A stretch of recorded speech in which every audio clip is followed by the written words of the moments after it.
Hello दोस्तों, आज हम कैपेसिटर्स के बारे में समझेंगे। कैपेसिटर एक ऐसा कंपोनेंट होता है जिसमें किसी भी बैटरी में डाले एलिमेंट्स उसे good charge storing capacity provide करता है, जिसे हम लंबे समय तक इस्तेमाल में ले पाते हैं। तो एक कैपेसिटर इस बैटरी से क्यों अलग है, आइए समझते हैं। कोई भी मेटल प्लेट स्टेबल कंडीशन में इलेक्ट्रिकली न्यूट्रल होती है, जिसका मतलब उसमें रखे इलेक्ट्रॉन्स एंड प्रोटॉन्स की क्वांटिटी सेम होती है। अगर हम इसमें एक्सटर्नल फोर्स यानी वोल्टेज की मदद से इलेक्ट्रॉन पर प्रेशर लगाकर इसमें फोर्सफुली इलेक्ट्रॉन फिल करें, तब भी ये प्लेट इलेक्ट्रिकली न्यूट्रल रहेगी, क्योंकि uneven amount of electron and proton खुद को वापस से स्टेबल करने के लिए एक्स्ट्रा भेजे गए इलेक्ट्रॉन्स को वापस फेंक देंगे। अगर हम चाहते हैं कि ये इलेक्ट्रॉन वापस न जाए, तो हमें इसके साथ पैरेलल वे में एक मेटल प्लेट रखनी होगी। तो ऐसा करने पर क्या होगा, इसे जानने से पहले हम ये समझते हैं कि दोनों साइड की मेटल प्लेट्स का शेप एंड साइज सेम होने के कारण हम ये मान लेते हैं कि इनमें रखे इलेक्ट्रॉन्स एंड प्रोटॉन्स की क्वांटिटी सेम है। और क्योंकि इसमें हमें इलेक्ट्रॉन्स की बिहेवियर को समझना है, तो हम प्रोटॉन्स को कुछ देर के लिए यहाँ से हाइड कर देते हैं। तो अब यहाँ पर एक मेटल प्लेट से इलेक्ट्रॉन इंजेक्ट होंगे, तब एक्स्ट्रा इलेक्ट्रॉन के अंदर आने के कारण दूसरी साइड रखी मेटल प्लेट के इलेक्ट्रॉन्स रिपल्सिव फोर्स फील करेंगे, और इस अनस्टेबल सिचुएशन को बैलेंस करने के लिए दूसरी साइड का एक इलेक्ट्रॉन प्लेट से बाहर निकल जाएगा। एंड ठीक इसी तरह जितने इलेक्ट्रॉन्स अंदर जाएंगे, उसे बैलेंस करने के लिए दूसरी प्लेट से उतने ही इलेक्ट्रॉन्स बाहर निकलते जाएंगे, और पल भर में सारे इलेक्ट्रॉन्स एक एक करके इस प्लेट से बाहर निकल जाएंगे। और इस समय इस प्लेट पर जितने इलेक्ट्रॉन्स एक्स्ट्रा है, उतने ही इलेक्ट्रॉन्स की कमी इस प्लेट पर हो गई है, और ये खाली जगह as a positive charge behave करती है, जिसके कारण इधर की प्लेट को हम नेगेटिवली चार्ज प्लेट कहते हैं और इसे इक्वली पॉजिटिवली चार्ज प्लेट कहते हैं। वैसे ये पूरा कारनामा कैपेसिटर के चार्जिंग के टाइम होती है। कैपेसिटर के फुली चार्ज होने का मतलब है कि अब वो और ज्यादा चार्ज स्टोर नहीं कर पाएगा, और ऐसा इसलिए क्योंकि और एक्स्ट्रा इलेक्ट्रॉन का अंदर आ पाना तब पॉसिबल है जब दूसरी साइड के प्लेट से एक इलेक्ट्रॉन बाहर निकले। अब यहाँ से बाहर निकलने के लिए इलेक्ट्रॉन्स तो बचे ही नहीं, तो ऐसे केस में हम कैपेसिटर को फुल्ली चार्ज मान लेते हैं।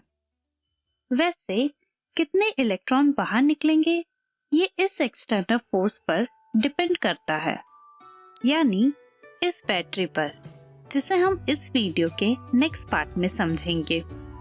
फिलहाल आप ये मान लो कि अब और इलेक्ट्रॉन को बाहर निकाल पाना इस एक्सटर्नल फोर्स के बस की बात नहीं, क्योंकि जितने वोल्टेज से ये इलेक्ट्रॉन अंदर आ रहा है, उतना ही वोल्टेज इस कैपेसिटर ने अपने अंदर स्टोर कर लिया है। देख सकते हो, यहाँ रखी बैटरी को मल्टीमीटर से चेक करने पर लगभग 8 वोल्टेज आ रहा है, और जैसे ही हमने कैपेसिटर को इससे टच करवाया, तो पल भर में ही इस कैपेसिटर ने बैटरी के चार्जेस को अपने अंदर स्टोर कर लिया। इसके बाद बैटरी और कैपेसिटर को एक दूसरे से अलग करते ही कैपेसिटर ने इन चार्जेस को अपने अंदर संभाल कर रख लिया, जिसे मल्टीमीटर से चेक करने पर आप देख सकते हो। इसका मतलब ये है कैपेसिटर फुल्ली चार्ज पल भर में ही हो जाता है। तो चलिए अब हम अपनी वीडियो की तरफ वापस से चलते हैं और आगे की वर्किंग समझते हैं। एक बार कैपेसिटर फुल्ली चार्ज कर लेने पर अगर हम बैटरी से इलेक्ट्रॉन पर एक्सटर्नल फोर्स देना बंद कर दें, यानी इस कैपेसिटर को बैटरी एंड वायर से रिमूव कर दे, तो ये स्टोर चार्जेस को अपने अंदर संभाल कर रख लेता है। इन चार्जेस का इस्तेमाल आप किसी भी रेजिस्टिव कंपोनेंट को लगाकर कर सकते हो। जैसा कि आप यहाँ देख सकते हो, जैसे ही हमने यहाँ एलईडी लगाई, तो कैपेसिटर के उस प्लेट में जहाँ से पहले इलेक्ट्रॉन्स एंटर हुए थे वहाँ से इलेक्ट्रॉन वापस आ रहे हैं, क्योंकि वो साइड हायर पोटेंशियल है एंड दूसरी साइड लोअर पोटेंशियल।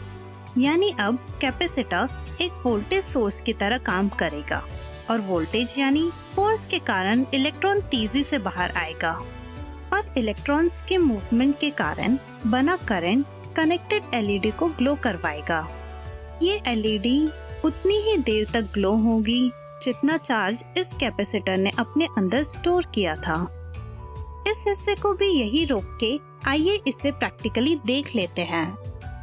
यहाँ आप देख सकते हो हमने पहले कैपेसिटर को बैटरी से कनेक्ट करके चार्ज कर दिया था और अब जैसे ही इसे रेजिस्टिव कंपोनेंट लाइक एलईडी से कनेक्ट करेंगे तो कैपेसिटर डिस्चार्ज होने लगेगा, क्योंकि उसके स्टोर चार्जेस को हम एलईडी को ग्लो करवाने में यूज कर रहे हैं। और आप बार बार देख सकते हो कि कैपेसिटर जितनी तेजी से चार्ज हो रहा है उतनी ही तेजी से डिस्चार्ज भी हो रहा है। तो अब अपने एनिमेशन की तरफ वापस से चलते हैं। एक बार जब कैपेसिटर पूरी तरह डिस्चार्ज हो जाएगा तब दोनों प्लेट पर रखे electron and protons electrically neutral हो जाएंगे।